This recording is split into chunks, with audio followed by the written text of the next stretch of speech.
Bacaan Matius pasal 12. Murid-murid memetik gandum pada hari Sabat. Pada waktu itu, pada hari Sabat, Yesus berjalan di ladang gandum.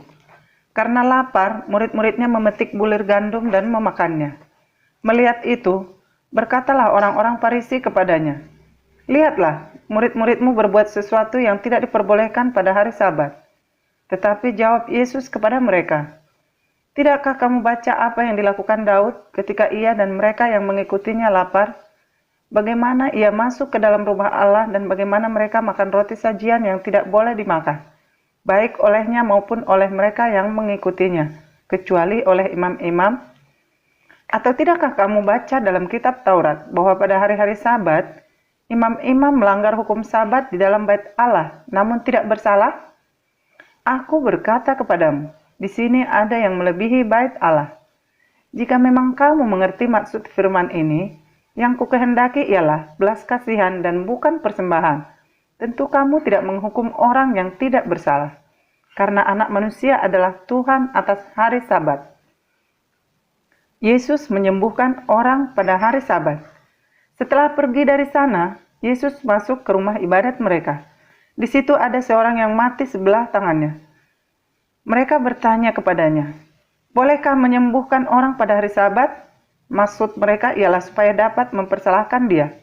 Tetapi Yesus berkata kepada mereka, "Jika seorang dari antara kamu mempunyai seekor domba, dan domba itu terjatuh ke dalam lubang pada hari Sabat, tidakkah ia akan menangkapnya dan mengeluarkannya?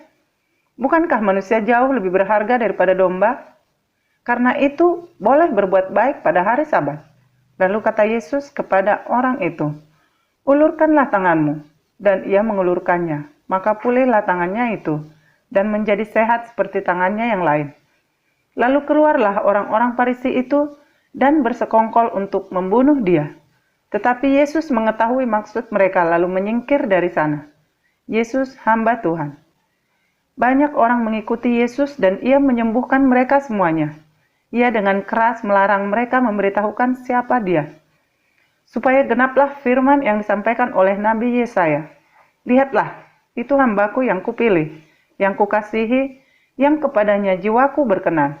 Aku akan menaruh rohku ke atasnya, dan ia akan memaklumkan hukum kepada bangsa-bangsa. Ia tidak akan berbantah, dan tidak akan berteriak, dan orang tidak akan mendengar suaranya di jalan-jalan. Buluh yang patah terkulai tidak akan diputuskannya, dan sumbuh yang pudar nyalanya tidak akan dipadamkannya, sampai ia menjadikan hukum itu menang. Dan padanya lah bangsa-bangsa akan berharap." Yesus dan Beelzebul.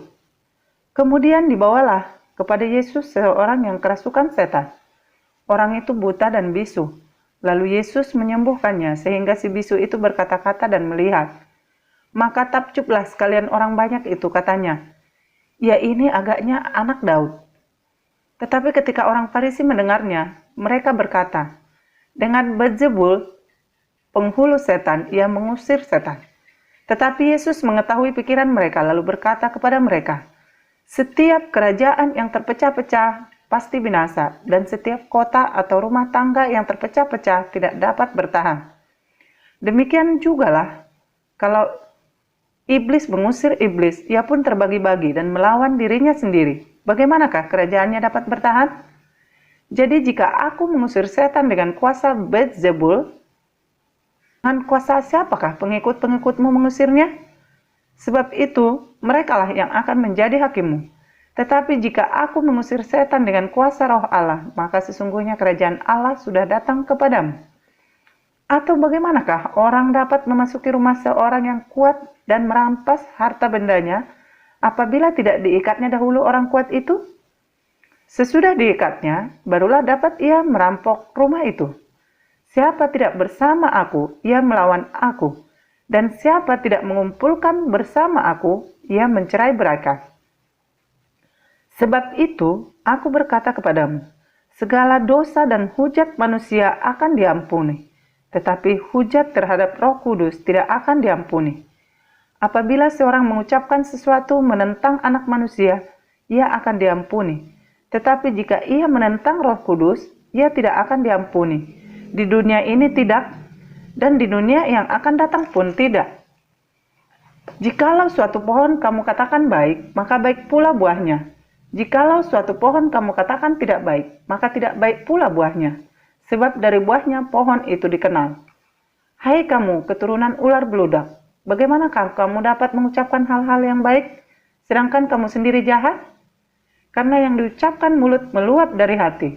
Orang yang baik mengeluarkan hal-hal yang baik dari perbendaharaannya yang baik, dan orang yang jahat mengeluarkan hal-hal yang jahat dari perbendaharaannya yang jahat. Tetapi aku berkata kepadamu, setiap kata sia-sia yang diucapkan orang harus dipertanggungjawabkannya pada hari penghakiman. Karena menurut ucapanmu engkau akan dibenarkan, dan menurut ucapanmu pula engkau akan dihukum. Tanda Yunus. Pada waktu itu berkatalah beberapa ahli Taurat dan orang Farisi kepada Yesus, Guru, kami ingin melihat suatu tanda daripadamu. Tetapi jawabnya kepada mereka, angkatan yang jahat dan tidak setia ini menuntut suatu tanda, tetapi kepada mereka tidak akan diberikan tanda selain tanda Nabi Yunus. Sebab seperti Yunus tinggal di dalam perut ikan 3 hari 3 malam, demikian juga anak manusia akan tinggal di dalam rahim bumi 3 hari 3 malam. Pada waktu penghakiman, orang-orang Niniwe akan bangkit bersama angkatan ini dan menghukumnya juga. Sebab orang-orang Niniwe itu bertobat setelah mendengar pemberitaan Yunus, dan sesungguhnya yang ada di sini lebih daripada Yunus. Pada waktu penghakiman, Ratu dari Selatan itu akan bangkit bersama angkatan ini dan ia akan menghukumnya juga. Sebab Ratu ini datang dari ujung bumi untuk mendengar hikmah Salomo. Dan sesungguhnya yang ada di sini lebih daripada Salomo. Kembalinya roh jahat. Apabila roh jahat keluar dari manusia, ia pun mengembara ke tempat-tempat yang tandus mencari perhentian. Tetapi ia tidak mendapatnya. Lalu ia berkata, Aku akan kembali ke rumah yang telah kutinggalkan itu. Maka pergilah ia dan mendapati rumah itu kosong, bersih, tersapu, dan rapi teratur. Lalu ia keluar dan mengajak 7 roh lain yang lebih jahat daripadanya, dan mereka masuk dan berdiam di situ. Maka akhirnya keadaan orang itu lebih buruk daripada keadaan semula. Demikianlah juga akan berlaku atas angkatan yang jahat ini. Yesus dan sanak saudaranya. Ketika Yesus masih berbicara dengan orang banyak itu, ibunya dan saudara-saudaranya berdiri di luar dan berusaha menemui dia. Maka seorang berkata kepadanya, Lihatlah, ibumu dan saudara-saudaramu ada di luar dan berusaha menemui engkau. Tetapi jawab Yesus kepada orang yang menyampaikan berita itu kepadanya, Siapa ibuku? Dan siapa saudara-saudaraku? Lalu katanya, sambil menunjuk ke arah murid-muridnya, Ini ibuku dan saudara-saudaraku. Sebab siapapun yang melakukan kehendak Bapakku di surga, dialah saudaraku laki-laki, dialah saudaraku perempuan, dialah ibuku.